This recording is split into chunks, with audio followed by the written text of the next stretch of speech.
So hello everyone, आप सभी का स्वागत है आपके अपने यूट्यूब चैनल में। बच्चों, आज के इस वीडियो में हम क्लास 10th इंग्लिश के हाफ ईयरली के पेपर को देखने जा रहे हैं, जो कि सीबीएसई स्कूल्स में पढ़ने वाले सभी बच्चों के ये पेपर ज़रूर पूछे जाएंगे।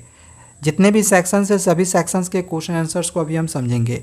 सबसे पहला सेक्शन आता है रीडिंग सेक्शन, जिससे कि एग्जामिनेशन में 20 मार्क्स का क्वेश्चन पूछा जाएगा। तो यहाँ पे आप पैसेज देख सकते हो। मैं पैसेज यहाँ पे नहीं पढ़ रहा हूँ, मैं इन शॉर्ट आपको बता दे रहा हूँ कि ये जो पैसेज है ये सक्सीड इन लाइफ को लेकर है, कि आप लाइफ में कैसे सक्सेस पा सकते हो। इसी को लेके ये जो पूरा पैसेज है वो दिया गया है। आप चाहो तो इसका स्क्रीनशॉट लेकर आप इस पैसेज को पूरा पढ़ के इसके क्वेश्चन आंसर्स को कर सकते हो। मैं डायरेक्टली यहाँ पे जो क्वेश्चन और उसके आंसर्स है वो आप लोग को बता दे रहा हूँ और दिखा भी दे रहा हूँ। सबसे पहला क्वेश्चन पूछा गया है कि according to the passage success come certainly to those. इस पैसेज के अनुसार जो सक्सेस है वो किन को मिलती है। तो जब आप इस पैसेज को पढ़ोगे तो जो फर्स्ट वाला लाइन है यहीं से आपको इसका आंसर जो है वो मिल जाएगा कि जो हार्ड वर्किंग होते हैं, जो लॉयल होते हैं, उनको सक्सेस मिलती है। सो आपका जो राइट आंसर होगा यहाँ पे ऑप्शन डी देख लो, who are sincere, hard working, loyal and committed to their goals. तो ये आंसर होगा। अब सेकेंड क्वेश्चन दिया गया है कि select the option that suitably completes the dialogue with reference to paragraph 5। Paragraph 5 के अनुसार यहाँ पे एक डायलॉग दिया गया है। अब इसको लेके जो इसमें फील होगा वो हमें सही, इसमें से 4 ऑप्शन दिए गए हैं, जो होगा वो हमें चूज करना है। तो इसका जो आंसर होगा वो ये ऑप्शन बी होगा, there is no substitute for hard work. ठीक है। नेक्स्ट क्वेश्चन नंबर 3 दिया गया है कि write one basic things in life that we need to achieve success. कोई भी एक बेसिक थिंग्स लिखना है लाइफ को लेके, जिससे कि हम सक्सेस को अचीव कर सकते हैं। तो हमें कोई भी एक लिखना है। आप पैसेज पढ़ के भी लिख सकते हो या इसको आप खुद से बना के भी लिख सकते हो कि डेवलप अ प्रॉपर अप्रोच। हमें एक प्रॉपर अप्रोच डेवलप करनी चाहिए, प्लानिंग करनी चाहिए, सेशन एंड स्टेमिना। नेक्स्ट आगे क्वेश्चन नंबर 4 है, choose the quality that great man have in plenty to rise to the peak of success.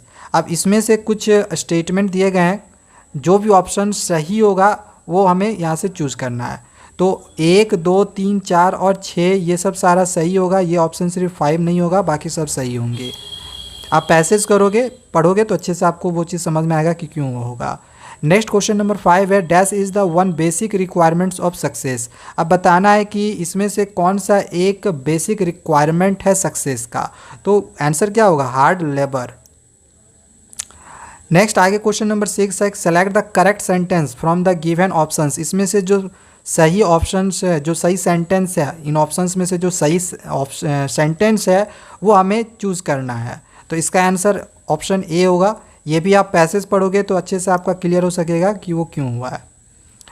अब बताना है कि इसमें से कौन सा सही नहीं है। तो lack of stamina leads to blur vision which is a big obstruction on the path to success. तो ये ऑप्शन आपका सही नहीं होगा। देखो, मैं क्वेश्चन और आंसर्स आपको यहाँ पे दोनों ही दिखा रहा हूँ।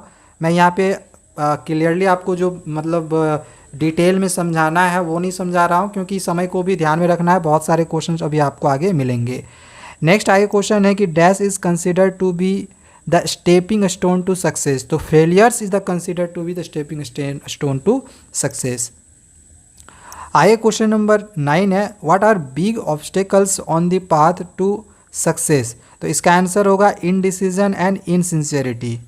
नेक्स्ट क्वेश्चन दिया गया है, देखो यहाँ पे कुछ इस प्रकार से दिया गया है कि if you work harder you get more success. आप जितना ज़्यादा वर्क हार्ड करोगे आप उतना ज़्यादा सक्सेस करोगे। तो यहाँ पे हार्डर वर्क हार्ड है, मोर सक्सेस है। इसी प्रकार से आप यहाँ पे देख रहे होगे दिया गया है कि heavier the box hard to carry. दोनों का मीनिंग जो है वो सेम होना चाहिए, मतलब साइनोनाइम्स दोनों होना चाहिए। अब यहाँ पे देखो स्मॉलर और लेस दिया गया है, तो ये तो होगा नहीं कि जितना छोटा कटोरा होगा उतना कम एडवांटेज मिलेगा। तो दोनों ज़्यादा होना चाहिए। तो इसमें दोनों ज़्यादा, हैवियर भी है और हार्ड भी है। सो आपका इसमें ऑप्शन बी होगा। चलो, ये पहला पैसेज था। सेकंड पैसेज आप यहाँ पे देख लो। सेकंड पैसेज यहाँ पे आपको दिख रहा होगा, स्क्रीनशॉट चाहो तो आप करके रख सकते हो। बाकी जो क्वेश्चन आंसर्स हैं यहाँ पे मैं आपको बता दूंगा। फर्स्ट क्वेश्चन दिया गया है कि identify the first animated film that was made in India. आप देखो, आप जब पूरे पैसेज को पढ़ोगे तो आपको ये मिल जाएगा कि पहली जो एनिमेटेड फिल्म भारत की थी वो कौन सी थी, एक, अनेक और एकता। ठीक है। सेकेंड क्वेश्चन है, choose the correct set of qualities that a good animator must provide. तो इसमें से कौन सा करेक्ट होगा, कौन कौन सा करेक्ट होगा वो हमें बताना है। तो ये 1 वाला, 4 वाला और 5 वाला सही होगा। पैसेज पढ़ोगे अच्छे से क्लियर आपका हो सकेगा। सो आपका ये ऑप्शन ए सही होगा। अब आगे दिया गया है कि according to the passage and animator, passage के अनुसार एनिमेटर क्या है, तो एनिमेटर को लेके बताना है। तो gives life to a character using a blend of imagination and technology, ये सही आंसर होगा। नेक्स्ट आए क्वेश्चन नंबर 4 है कि select the option that is true for the 2 statements given below. अब यहाँ पे 2 स्टेटमेंट दिया गया है। अब इसको लेके जो सही यहाँ पे होगा वो हमें बताना है। तो 1 कॉन्ट्राडिक्ट्स 2, पहला जो है वो 2 का कॉन्ट्राडिक्ट्स है, तो वही यहाँ पे ऑप्शन डी हो जाएगा। क्वेश्चन नंबर 5 दिया गया है कि how animation industries can classifies, तो एनिमेशन इंडस्ट्रीज़ को किस प्रकार से बांटा गया है, पैसेज के अनुसार पढ़ोगे आपको समझ में आएगा। ये 4 भाग में बांटा गया है पैसेज के अनुसार, ठीक है। 3D and 2D animation, gaming, multimedia और वेब डिज़ाइनिंग। नेक्स्ट आगे एक fill in the blanks type में क्वेश्चन है कि the animation institutes helps the students in, तो इसमें दिया गया है making commercial movies, placements, grooming their creative skills, तो इसका आंसर बी और सी होगा, ऑप्शन डी। क्वेश्चन नंबर 7 है why an animator must have good communication, give reason. अब बोला गया है कि एनिमेटर को एक अच्छा कम्युनिकेशन उसकी होनी चाहिए, एक कारण बताओ। तो आंसर में हम लोग लिख सकते हैं because the field requires him to meet and interact with large number of people, क्योंकि एनिमेटर बहुत सारे लोगों से मिलते हैं, इसी वजह से उनकी जो कम्युनिकेशन होनी चाहिए वो अच्छी होनी चाहिए। नेक्स्ट आइए क्वेश्चन नंबर 8 है fill in the blanks with correct ones. अब इसमें से जो सही होगा वो हमें चूज़ करना है, तो इसका आंसर ऑप्शन ए होगा। पूरा पढ़ लेना, मैं यहाँ पे समय को ध्यान में रखते हुए आगे बढ़ रहा हूँ। नेक्स्ट आइए क्वेश्चन नंबर 9 है based on your reading of the passage, जो पैसेज आपने पढ़ लिया उसके अनुसार इनमें से कौन कौन सा सही होगा आपको उसमें टिक करना है। तो ये ऑप्शन 2 और 4 जो है वो करेक्ट होगा, तो ऑप्शन बी सही होगा। नेक्स्ट क्वेश्चन नंबर 10 है सब्सटीट्यूट द वर्ड कीन with 1 word similar in meaning. कीन का जो सिमिलर मीनिंग होगा वो इसमें से चूज़ करना है, तो इसका जो सिमिलर मीनिंग होगा वो एनेक्सियस होगा। तो चलो सेक्शन 1 कंप्लीट हुआ। अब ग्रामर सेक्शन के क्वेश्चन आंसर्स को देखते हैं। तो फर्स्ट क्वेश्चन दिया गया है कि identify the error and supply the correction for the given line. यहाँ पे एक जो सेंटेंस दिया गया है इसमें जो एरर है वो पहचानना है और यहाँ करेक्शन करके लिखना है। तो इसमें जो एरर है वो एक्सरसाइजेज है, तो एरर के जगह पे देखो हम एक्सरसाइजेज से लिख दिए हैं, और इसका जो करेक्शन होगा हैज़ बीन एक्सरसाइजिंग होगा, तो यहाँ पे हम हैज़ बीन एक्सरसाइजिंग लिख देंगे। टेंस से ये क्वेश्चन दिया गया था। नेक्स्ट आइए क्वेश्चन नंबर 2 है कि read the conversation between father and son. अब यहाँ पे फादर और सन के बीच में देख लो एक कन्वर्सेशन दिया गया है, फिर यहाँ पे हमें फील करना है। तो फील करोगे आपका यहाँ पे आंसर जो बनेगा वो वेयर ही वाज गोइंग होगा, ठीक है। डायरेक्ट एंड इनडायरेक्ट स्पीच से क्वेश्चन दिया गया है ये। नेक्स्ट आइए क्वेश्चन नंबर 3 है कि fill in the blank with choosing correct option. इसमें से जो करेक्ट ऑप्शन है वो यहाँ पे चूज़ करना है। तो दिया गया है कि by the next month we shall have complete the project, तो यहाँ पे हैव कंप्लीट होगा। नेक्स्ट आए क्वेश्चन नंबर 4, यहाँ पे फिर से एक देख लो एक सेंटेंस दिया गया। अब इसमें जो सही होगा वो हमें बताना है। एक एरर है उसमें के जगह पे जो सही सेंटेंस ये जो सही वर्ड आएगा वो हमें चूज़ करना है। तो दिया गया है तानसेन संगीत सेलिब्रेट्स, तो सेलिब्रेट्स यहाँ पे एरर होगा, सेलिब्रेट्स नहीं होगा सेलिब्रेटेड होगा, ठीक है। नेक्स्ट आए क्वेश्चन नंबर 5 है fill in the blanks by choosing the correct option. अब इसमें से जो करेक्ट ऑप्शन है वो चूज़ करना है। आर्टिकल से क्वेश्चन है, डिटरमाइनर से भी हम कर सकते हैं। तो a person with dash fragile, तो a fragile, a person with a fragile ego can take anything you say personally. Question number 6 है fill in the blanks by using the correct form the word. अब इसमें से जो सही होगा इसमें वरना है गैप फिलिंग्स क्वेश्चन दिया गया है कि यू मस्ट, क्या आंसर होगा practice for longer hours as it will make your voice grow stronger. Question number 7 है which option displays the correct change of the following reported speech. अब इसका जो करेक्ट सही होगा इसमें से वो बताना है कि he said to me do you have a paper. तो इसका आंसर हम लोग रिपोर्टेड स्पीच के अनुसार कैसे लिखेंगे कि he asked me if I had a paper. Next आगे यहाँ पे हमें मॉडल भरना है कि स्मोकिंग डैश काउज कैंसर, तो स्मोकिंग कैन काउज कैंसर। फिर से हमें यहाँ पे एरर पहचानना है, तो इसमें जो एरर होगा वो शुड होगा। मॉडल से क्वेश्चन दिया गया है, शुड के जगह पे मे होगा कि we may watch the film tonight if there is time. Question number 10 है कि रीड द कन्वर्सेशन बिटवीन। अब यहाँ पे कन्वर्सेशन दिया गया है मदर और सन का, तो इसमें जो सही होगा वो हमें फिल करना है। तो इसमें हम फिल करेंगे if he had seen her new umbrella. ठीक है, डायरेक्ट इनडायरेक्ट अगर आपको समझ में नहीं आएगा या फिर ग्रामर का पोर्शन अगर आपको समझना होगा तो कमेंट करना, मैं इन वन शॉट आपको ग्रामर का पूरा पोर्शन समझा दूंगा किसी पर्टिकुलर वीडियो में। क्वेश्चन नंबर आगे दिया गया है 11 नंबर कि read the conversation between teacher and student. अब यहाँ पे टीचर और स्टूडेंट के बीच में कन्वर्सेशन हो रहा है। अब यहाँ पे जो होगा हमें वो फील करना है। तो नेहा टोल्ड नमिता, नेहा जो है वो अमिता से कहती है कि that she was really the next day, यह हमें यहाँ पे फील करना होगा। नेक्स्ट आगे क्वेश्चन नंबर 12 है, इसमें से जो सही होगा हमें फिल करना है। तो इसका जो आंसर होगा asked him what he was. ठीक है, तो ये क्वेश्चन हो गए ग्रामर से। नेक्स्ट हम लोग का आता है सेक्शन बी का ही राइटिंग स्किल। तो भाई देखो राइटिंग स्किल से आपके दो क्वेश्चन रहेंगे। एक जो क्वेश्चन रहेगा वो आपका एडिटर के पास रहेगा और दूसरा जो क्वेश्चन रहेगा वो एनालिटिकल पैराग्राफ में रहेगा।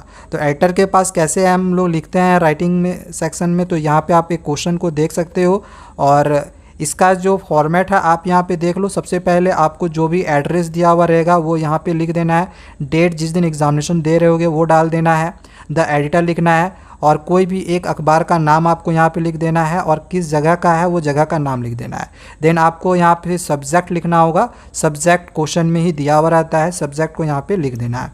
अब आपको स्टार्टिंग करना है इस प्रकार से कि through the columns of your esteemed newspaper I wish to express. ये तो आपको हर लेटर में एडिटर के पास जो लिखते हैं वो लिखना ही लिखना है। अब देन इसके बाद यहाँ से आपको जो भी आपका टॉपिक रहेगा, जो भी यहाँ से आपका सब्जेक्ट रहेगा उसी के अनुसार आपको ये जो भी लेटर है वो लिख देना है। ठीक है, आप यहाँ पे देख लो, मैं आपको पूरा लेटर जो है दिखा दे रहा हूँ। एंड लास्ट में फिर योर्स ट्रूली या फिर योर्स सिंसियरली लिख के आपको अपना नाम लिख देना है या फिर ऊपर में अगर कोई नाम दिया हुआ होगा वो आपको लिख देना है। ठीक है, चलो नेक्स्ट और करके भी यहाँ पे एक क्वेश्चन दिया गया है जो कि इसमें जो लेटर है वो SHO को लिखने के लिए बोला गया है। तो आप ये लिख भी सकते हो या फिर नहीं भी आप एडिटर के पास लिख लिए, क्योंकि देखो ये ऑप्शनल है। तो या तो आप एडिटर के पास लिखो या फिर यहाँ पर जिसको बोलेगा उसके पास लिखो, तो ज़्यादा अच्छा रहेगा कि आप एडिटर के पास लिख लो। खैर मैं आपको इसका आंसर दिखा दे रहा हूँ, चाहो तो इस तरह से भी इसके लेटर को लिख सकते हो। अब जैसे सेकेंड जो क्वेश्चन रहेगा वो हमने बात किया कि एनालिटिकल पैराग्राफ वाला क्वेश्चन रहेगा, जिसमें एक इस प्रकार से पिक्चर दिया हुआ रहेगा, हो सकता है कुछ डेटा वगैरह दिया हुआ हो, कुछ इस प्रकार से आपका दिया हुआ रहेगा। ठीक है, एक चार्ट टाइप में रहेगा। तो इसको एनालाइज करना है, आपको समझना है कि ये किस टॉपिक पे ये वाली जो चार्ट है वो दी हुई है और फिर उसी के बारे में लिख लेना है। जैसे ये जो दिया गया है वो ग्लोबल वार्मिंग को लेकर दिया गया है। जैसे कुछ पॉइंट्स दिए हुए हैं ना, उसी से आपको पहचानना होगा कि ये किस पर है। तो जो एनालिटिकल पैराग्राफ लिखने के लिए रहता है वो 120 वर्ड में लिखना रहता है। तो देखो यहाँ पे हमने 120 वर्ड में जो ग्लोबल वार्मिंग के बारे में लिख दिया है। और ये जो पॉइंट्स है ना, देखो यहाँ पे हिंट में दिया हुआ रहता है, आपको इन्हीं सब पॉइंट्स को लेना है, उसका हेल्प लेना है और फिर बना के सेंटेंस वाइज आपको इस प्रकार से लिख देना है। एक क्वेश्चन और यहाँ पे लिया गया है। ठीक है, तो आप इन दोनों में से कोई एक ही क्वेश्चन आपको करना रहता है, आप यहाँ पे आंसर्स को देख लो। नेक्स्ट जो हम लोग का रहेगा सेक्शन वो रहेगा लिटरेचर सेक्शन। अब लिटरेचर सेक्शन से एक दो एक्सट्रैक्ट आपका सबसे पहले रहेगा। जैसे यहाँ पे देख लो, सबसे पहले एक जो एक्सट्रैक्ट है, ये जो हम लोग का फर्स्ट चैप्टर चलता है ये द फर्स्ट फ्लाइट का ए लेटर टू गॉड, वहाँ से क्वेश्चन दिया गया है। आपको यहाँ से मैं क्वेश्चन दिखा दे रहा हूँ। जैसे क्वेश्चन में पूछा गया है pick out the option that list the set of statement that are not true. इसमें से जो सही नहीं है, तो पहला दिया गया कि Lencho had no faith in God. क्या लैंचो को भगवान पर विश्वास नहीं था? तो ये गलत है ना, तो वही बोला कौन सा सही नहीं है, तो ये सही नहीं है। सेकेंड दिया गया कि Lencho was extremely aesthetic to see the amount, तो ये भी सही नहीं है।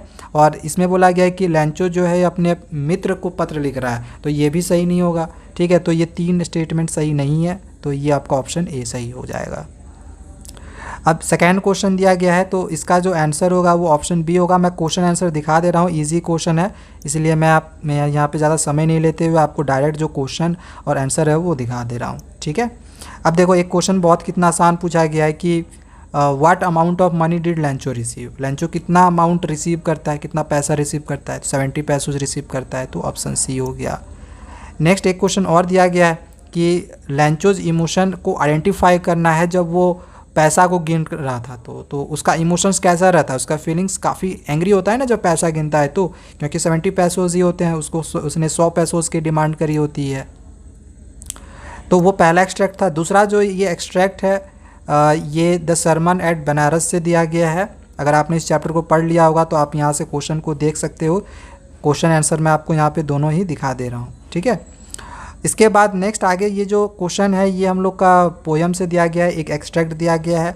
यहाँ से क्वेश्चन और आंसर्स आप दोनों ही देख लो, ठीक है। यहाँ से क्वेश्चन आंसर्स मैं आपको दोनों ही दिखा दे रहा हूँ। ये सेकेंड एक्सट्रैक्ट है, दोनों में से कोई एक ही करना था। देखो मैं समय को ध्यान में रखते हुए मैं आप ये आंसर्स नहीं समझा रहा हूँ, फिर भी अगर आपको किसी भी क्वेश्चन में प्रॉब्लम हुआ तो कमेंट करना, मैं किसी दूसरे वीडियो में आपको उसका आंसर ज़रूर समझा दूंगा। अब नेक्स्ट क्वेश्चन यहाँ पे देख लो, पूछा गया है कि why does he go to Basra, how long does he wait there and why. एक क्वेश्चन यहाँ पे दिया गया है। एक क्वेश्चन और आपको यहाँ से मिल जाएगा, ये भी द सरमन एट बनारस से पूछा गया है क्वेश्चन को। नेक्स्ट आगे यहाँ पे देख लो, कुर्ज से ये क्वेश्चन पूछा गया है। एक अमंडा एक जो पोयम हम लोग का है यहाँ से क्वेश्चन दिया गया है। ये फॉग जो हम लोग का एक पोयम है वहाँ से क्वेश्चन को पूछा गया है। चलो नेक्स्ट आगे यहाँ पे देख लो, इसमें से कोई दो क्वेश्चन का आंसर्स करने हैं। आप यहाँ से देख सकते हो जो क्वेश्चन है वो दिया गया है, ठीक है। क्वेश्चन आंसर्स आपको दोनों ही यहाँ पे मिल जाएगा।